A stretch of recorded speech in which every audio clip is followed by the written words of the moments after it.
lá o Corbix, era a turma que a gente chamava de Sonrisal, porque se dissolveu né? na articulação.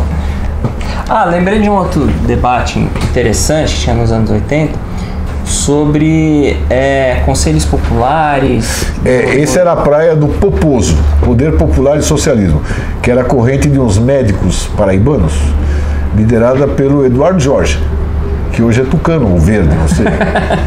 Tá ali, né? A última vez que eu encontrei Eduardo Jorge, sabe onde foi, Josinho? No Sírio-Libanês, no leito de morte do Gusquem. Ele era muito amigo do Gusquem. Eu fui lá visitar o Gusquem e estava o Eduardo Jorge lá. Ô, Julinho, eu falei, Poposo, que era o Poder Popular e Socialismo.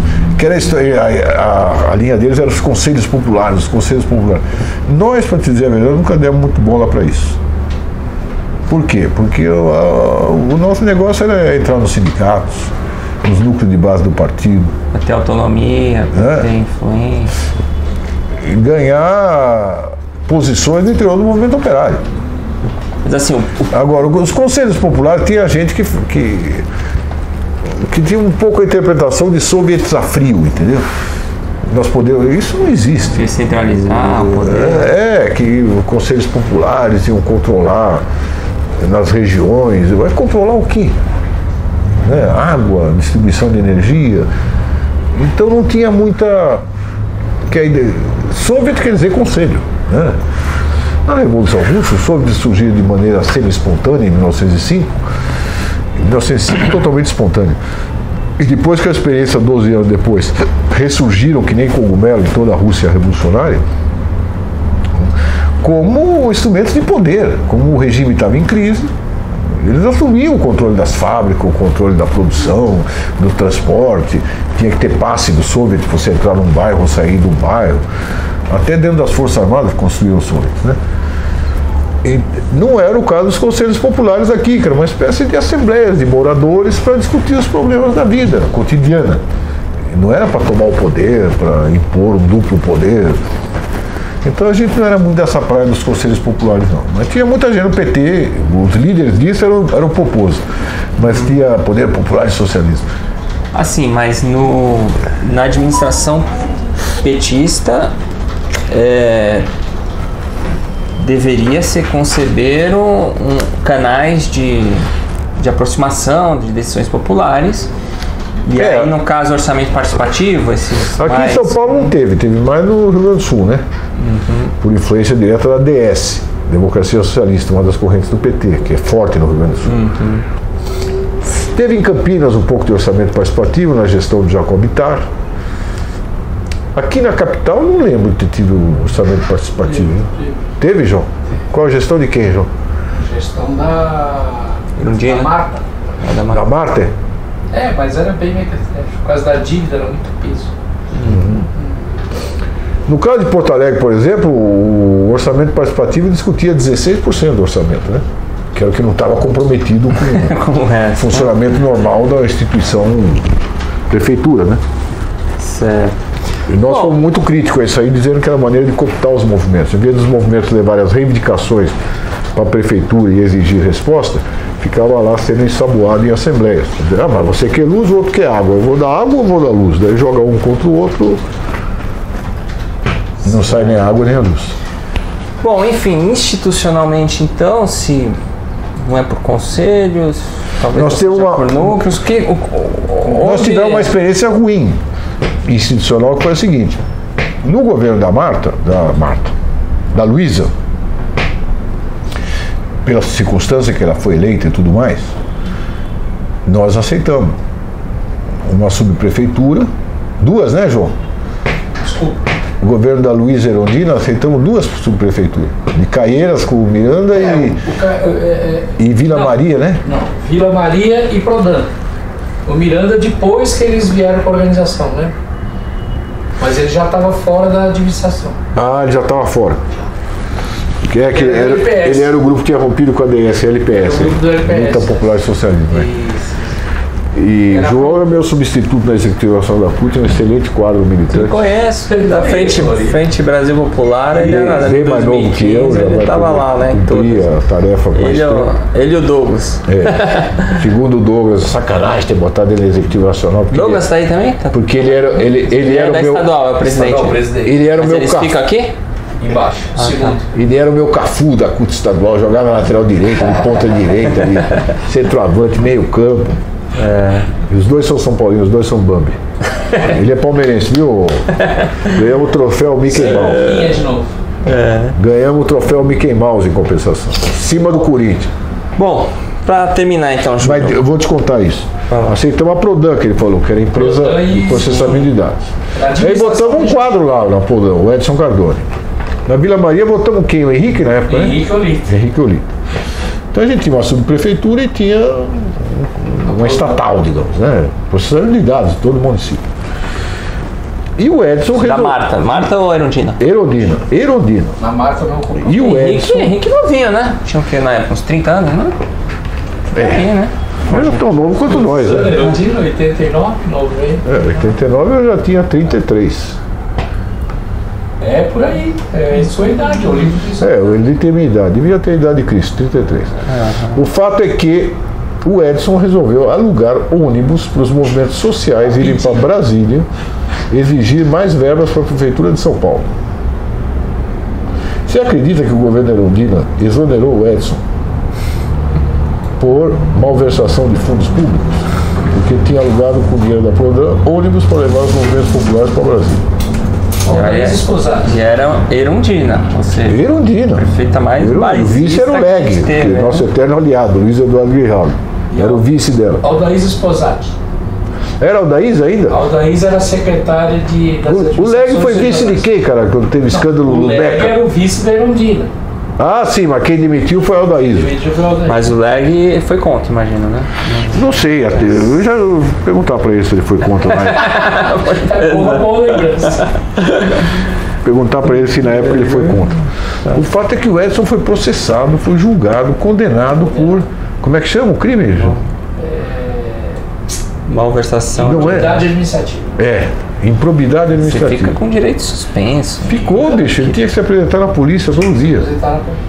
Ele mudou para Brasília, né? Se os amigos fazem isso, não precisa de inimigo, né? Então essa foi a primeira experiência institucional. Nossa. Agora, no governo Lula, 2002, bem lembrado por você, o Luiz Dulce, a única coisa que eu me arrependo é da gente não ter dado publicidade ao fato. Principalmente nas páginas do Jornal Trabalho, era o mínimo que a gente tinha que fazer, e não fizemos. Chamaram nós para discutir. Ele foi lá, eu, Socorro e a Missa. Do outro lado está o Dulce. Conhece o Dulce, né? Sim, também. Muito bem. O Dulce eu conheço desde... Federal, de 82. Ele era da... Nessa época, acho que é da Secretaria de Institucional, né? Ele falou assim, não, o problema é o seguinte, o Lula quer que todas as correntes participem do governo Lula. Nós estamos recebendo e conversando com todas as correntes para ver quais são os pleitos, quais são as reivindicações. E conversar com vocês também, se são uma corrente histórica, legítima do partido, quais são as suas pretensões no governo Lula. Aí nós respondemos. Ô Dulce, eu acho que nós não vamos te surpreender se a gente disser que não temos pretensão nenhuma. Porque nós fomos contra a linha de campanha. Sabe que a agitação que nós fizemos no período era contra o Alencar como vice, para sinalizar o apoio do empresariado local. Levantamos a questão de romper os acordos com o FMI e nitidamente o governo vai honrar todos os acordos antes da Carta dos Brasileiros. Antes da Carta dos Brasileiros.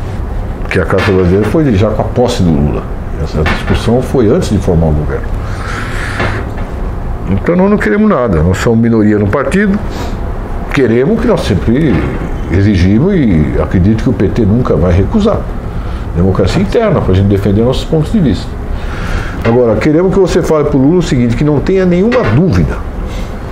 Se a classe inimiga, o empresariado, ou o imperialismo, ousarem atacar o governo Lula, nós vamos estar na linha de frente da defesa do governo Lula. Mas nós não queremos cargo no governo. Sabe por quê? Porque nós temos uma concepção política que é a seguinte. E isso quem falava, João, era o Lambert para nós. Estou ouvindo. Nós podemos manobrar em tudo quanto é lugar, com princípios. Agora, com o governo não se manobra. Essa é a história de fazer luta política dentro do governo, para nós é um absurdo, completo e total. Se você entra no governo é para cumprir ordens. Se você é ministro, você é cargo de confiança do presidente da República. Se você é chefe de uma estatal, a mesma coisa. Você tem que aplicar a linha do governo. E não disputar internamente se o governo vai mais para a esquerda ou vai mais para a direita. Isso é um fator de estabilização do governo. Então, para nós, com o atual programa, os atuais compromissos que foram assumidos, nós não achamos que nós tenhamos alguma contribuição a dar. E isso se manteve até o fim da... Não, o mais curioso de tudo foi a reação do Dulce. Ele relaxou assim. Graças a Puta, vocês não imaginam. Aqui os grupos 10 vezes menor que você chega aqui com uma lista de cargos de primeiro, segundo, terceiro, quinto escalão. Todo mundo quer uma boquinha, bicho. Um negócio impressionante. Eu admiro vocês pela coerência. Eu não concordo com a análise de vocês, porque eu acho que o governo Lula vai ser o máximo que nós vamos poder atingir na atual correlação de forças. Mas eu respeito a opinião de vocês. Vou transmitir pro Lula e tal, não sei o quê. Respirou aliviado.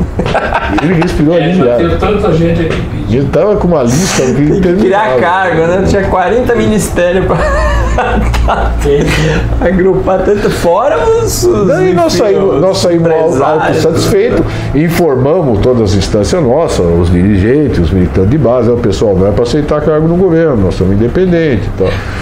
Né? No caso da primeira reforma da Previdência, não publicamos em lugar nenhum, bicho. Vocês fizeram campanha contra? Claro, porra. Com o CUT nós fizemos um carnaval. E quase ganhamos. E aquela porque história? Conseguimos uma proposta intermediária que era a seguinte. Então, o pessoal da articulação sindical, grosso modo a CNB na CUT, grosso modo, não é a mesma coisa exatamente. Mas dizia o seguinte, não, nós temos que aumentar de 10 para 20 salários mínimos, o teto. Não tem que emendar essa reforma, isso é uma contra-reforma. Isso ataca o direito do servidor, direito adquirido. Não, nós não vamos ser... Revogação da reforma a gente não aceita. Bom, entramos no Congresso com revogação da reforma. No meio do Congresso falamos, precisamos encontrar uma solução. Resolução unânime do Congresso, suspender a reforma, reabrir a discussão com todos os interessados, para ver o que vai dar. Entre os servidores, todo mundo aceitou, inclusive os da articulação sindical. Quando foi para as forças políticas, quem que rejeitou? O PSTU, que ainda não existia, era a Convergência Socialista. Revogação. E a articulação sindical. Emenda. A suspensão salvaria o Congresso. Seria uma posição forte. O conjunto da CUT, se dirigir ao governo Lula, suspende essa merda e vamos discutir. Certo. Né? Mas não passou. E aí passou por estreita margem a posição defendida pelo João Felício à época. Você estava nesse Congresso? Lógico. 2003, né? Tava. 2003, o primeiro ano do mandato do Lula. Passamos noites em claro discutindo, né?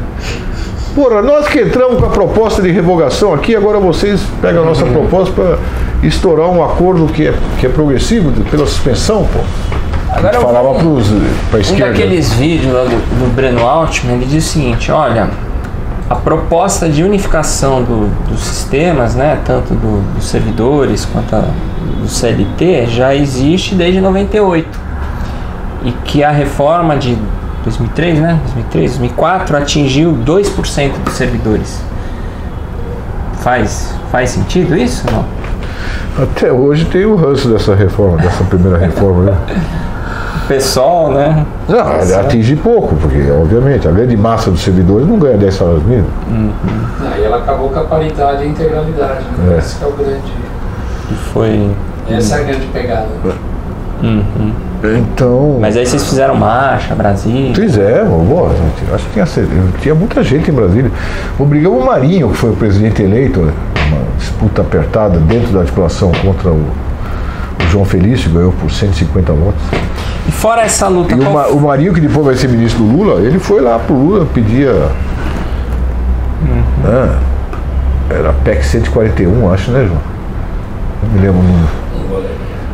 Além dessa luta, teve outra grande oposição algum ato do governo Lula? De nossa parte, sim, a campanha contra a intervenção militar no Haiti. Sim. Hoje não são poucos os petistas, a começar pelo Genuíno, que nos enfrentou num congresso do PT, dizendo que o PT estava lá em missão humanitária. Mas aí vocês conseguiram aprovar na CUT? A prova, na CUT sim. Bacana. Na CUT foi tranquilo. Tá. Eu fui 5 vezes ao Haiti com o mandato da CUT para levar dinheiro, para entrar em contato com sindicalistas, me entrevistei com o Santos Cruz lá no... Santos Cruz espertinho esse que saiu do governo Bolsonaro. Começou a falar, eu falei, escuta, general, eu camiseta da CUT todo vermelho, um monte de sindicalista haitiano junto. Eu falei, escuta, mas o exército de Caxias, como vocês costumam dizer, né, as glórias do exército brasileiro, fazendo papel de polícia aqui no Haiti, isso não constrange um pouco, general? Porque o que eles faziam era papel de polícia, entravam nas favelas para perseguir gangue e matavam o pessoal indiscriminadamente. Principalmente na época do Heleno. Governo brasileiro. Ainda com 70%, 80%. Sabe o que o Santos Cruz respondeu? Olha, essa questão, meu querido Júlio, você tem que fazer o presidente Lula, porque nós estamos aqui cumprindo o que o governo brasileiro mandou. Fiquei com cara de taxa. Pois é, né? E hoje em dia tem 8 generais do Haiti no primeiro escalão do governo Bolsonaro, né? Porque a estadia deles no Haiti serviu para eles fazerem parte do alto comando, e o alto comando eram os americanos. O alto comando, que não tinha tropas, porque as tropas eram latino-americanas, propositalmente, porque os americanos estavam preocupados com o Afeganistão e com o Iraque, o alto comando eram os americanos, os franceses e os canadenses, junto com os brasileiros, argentinos, Uruguai e o caralho. Eles têm com o Evo na Bolívia uma vez, eu e o Spice, petroleiro. Porra, Evo, o que vocês estão fazendo no Haiti? Pô, mas é que o país aqui está à beira da guerra civil, estava mesmo na época. Santa Cruz estava levantada. E nós somos os milicos. Nós somos os terremoto, do nosso lado. O terremoto só piorou. E vocês acham que o salário que a ONU paga lá é o mesmo salário que o Estado boliviano paga para eles? Não é. Além disso, servir no Haiti significa promoção na carreira. Então, se a gente... E o mesmo vale para o soldado brasileiro. E lá, mas nós só temos 326 soldados lá. O Brasil tem 2.580 e tanto. Eu falei, eu sei que o principal aí, já o Mujica era mais cínico. O Mujica dizia, melhor nós do que os americanos. Os americanos são mais brutal. E eu falava, fazer a mesma política, Mujica. Nossa, até o Mujica. Mujica me interpelou num ato aqui em São Paulo, no Sindicato dos Químicos. Ele vai estar aí no eu fui lá na frente, joguei bosta na intervenção no Haiti, falei que era absurdo, atropelando a soberania de um povo heróico, primeira nação negra. Eu desci, e o Chaves, me chamou qual e falou, era a posição dele? O Chaves não participou. Condenou a invasão. Só o Chaves e Cuba, né? Venezuela e Cuba. Bolívia participou, Equador do Rafael Correa participou, Argentina dos Kirchner participou, Uruguai da Frente Ampla. Imagino que o Foro de São Paulo, então, foi na onda também, né? Provavelmente, mas teve divergência dentro do Foro, mas a maioria foi na onda. Nessa época o Pomar estava lá ou não? Estava na Secretaria Internacional? Mas a posição do Walter era o seguinte, foi um erro ter ido, mas é mais difícil agora sair. Não tem como tudo na vida. Como tudo na vida. Reconhecer casamento, né? Casou, já era. Certo. Última pergunta, companheiro. Então esse foi outro foco de choque do governo Lula, Haiti. Né? Não, então já que você falou isso, é a penúltima. A acusação que a Conlutas faz até hoje, que a CUT foi chapa branca nos governos do PT, né? Conversa para consumo interno deles. Para justificar. Uma coisa é a sensibilidade, a opinião, o estado de espírito de um dirigente. Outra coisa é a CUT. A grande maioria dos sindicatos de servidores que fez greve contra o governo Lula era da CUT, pô. É a enorme maioria. Né? E fizeram greve no governo Lula, no governo Dilma. Né? O que obrigava a CUT sempre a tomar posição a favor da sua entidade de base que estava fazendo greve. Mais cuidado, menos cuidado. Evidente que na época do Lula era mais fácil. Né? Cojola, qual que é a dele? O Cojola, a origem dele é PO na Argentina. Antiga política obreira que virou Partido Obreiro. Que hoje está em crise de novo, mais uma vez. Porque o líder histórico deles, fundador, o Jorge Altamira, que é o irmão mais velho do Luiz Fagner, foi botado para fora do partido. Tem uma molecada dirigindo agora. E o Cojola é um veterano que está aqui no Brasil há muitos anos, tem relação com essa turma, com o Altamira, com a velha direção USP, né? política obreira, Partido Obreiro. Agora, ele é ultrasectário, né? Ele representa um pouco a política do Andes, né? Tudo faria no mesmo saco. Agora, as coisas estão mudando, né? Inclusive no Andes. Mas a linha do Cojola é que, bom, não é muito diferente nesse aspecto da relação do governo Lula da linha do PSTU. Com convergência.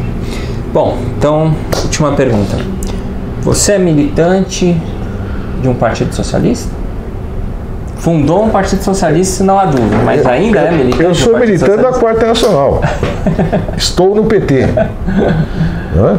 E estaremos no PT enquanto ele for uma referência para a classe trabalhadora brasileira, nós julgamos que ainda é, e que haja espaço democrático no seu interior para defender nossas ideias.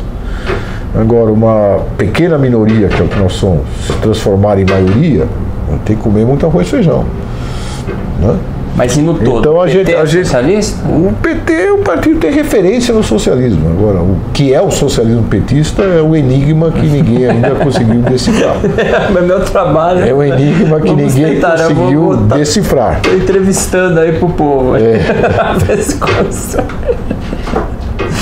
Tá certo. O Rui Costa, o governador da Bahia, é um dirigente socialista. Mas daí alguém pode responder, mas o Felipe González da Espanha era do Partido Socialista. Então, eu me lembrei de uma os rótulos questão. Não significam muito, né? Tem que ver a prática. Vamos colocar uma outra perspectiva, já que você comentou a prática. Há algo, o que o PT fez nos 12, 13 anos, que não pôde, ainda não pode ser tirado na canetada. Há algo assim, mais do que simples políticas públicas? Assim, na canetada não foi porque teve que votar no Congresso Nacional, mas foi já no Congresso golpista, né? Não, diga assim, algo que o PT constituiu assim para a cultura socialista que não que o não, eu acho que o governo do PT integrou uma grande camada da população que era brutalizada pela miséria mais absurda. Sim, mas aí pode ser tirado na canetada com integrou na vida política, com a política de Bolsa Família, né? Luz para Todos. A melhor política do PT nesse período, e que na canetada também não foi tirada, mas foi a de valorização do salário mínimo. Quando eu dizia na Europa, por exemplo, que no Brasil o salário mínimo tinha sido valorizado em 56% no período do PT, ninguém acreditava, porque a tendência mundial era o contrário. Era a flexibilização, a destruição de direito, a redução, a eliminação de salário mínimo. Na Alemanha não existe salário mínimo. Nunca existiu, mas tentaram introduzir e não passou. Tentaram introduzir e não passou. Na Inglaterra, 365 dias do ano são dias laboráveis, como se diz. Certo. A flexibilização laboral é enorme. Mas e a cultura? Você diria que ajudou a melhorar a cultura social? Se fala mais de socialismo, há mais socialistas ou diminuiu? O governo não foi o governo como o do Chaves que politizou as bases, né? Isso não foi. Aliás, eu comentava, tinha sido ministro do governo Lula, Roberto Amaral, do PSB, na Frente do Brasil Popular. Ele era frequentador assíduo quando eu era o representante da CUT lá, nos primeiros anos da Frente do Brasil Popular. Uma vez eu falei, pô, ao contrário do governo da Venezuela, que para o mal ou para o bem politizou as massas, você entra numa favela em Caracas, o cara faz um discurso anti-imperialista. Não, fora as armas, né? Tem, se precisar, tem as milícias, tem como defender, aqui né? Não, golpe, aqui né? o governo do PT falou em socialismo alguma vez, na vida, para as massas? Nunca. Quem fala, a militância do PT pode ser. É o Lula em 81. E daí eu falei, o governo não implementou nenhuma política de politização da sua base de apoio. Então, quando vem a direita, a base não está preparada. Daí o Roberto Amaral me interpelou, falou, não, você aceita uma parte, Júlio? Claro, Roberto, que não só não fez nada, como impediu os poucos que queriam fazer que fizesse. E olha, era o cara do PSB, mas foi contra o golpe, né? Então o governo PT administrou a máquina de Estado. Deu um conteúdo mais social para as políticas públicas, integrou, né, miseráveis que não tinham onde cair morto. Universidade. Né, criou várias universidades, mas reforma estrutural que é bom não fez nenhuma. Fez reforma agrária? Não fez. Fez reforma urbana? Não fez. Comunicação? Fez reforma das comunicações, democratização? Não. Fez reforma tributária, porque os ricos pagam imposto no Brasil? Não. Então, estruturalmente, não mexeu no país. A principal medida anti-imperialista tomada pelo Lula, que custou caro, caríssimo, obviamente não foi a participação na nefasta MINUSTAH, missão do Haiti. Isso não foi anti-imperialista para nada, foi pró-imperialista. Foi o quê? Foi o marco regulatório do pré-sal. E que caiu na canetada. Não foi na canetada, foi no Congresso. Não, canetada que eu digo enfim. Não foi um decreto presidencial. Não, certo. Nesse sentido. Né? Que foi o projeto do Serra, foi o primeiro que foi aprovado no governo Temer. Abrir a área do pré-sal para leilões de concessão. Tá certo. Bom, só tenho a agradecer, saímos dos anos 70 da mobilizações estudantis, é o primeiro grito, até chegar na atualidade, mais de 40 anos aí. Né, e continuamos otimistas, nós vamos dar a volta na situação. Muito obrigado, Julião. Vamos dar a volta na situação. Obrigado pelo exemplo.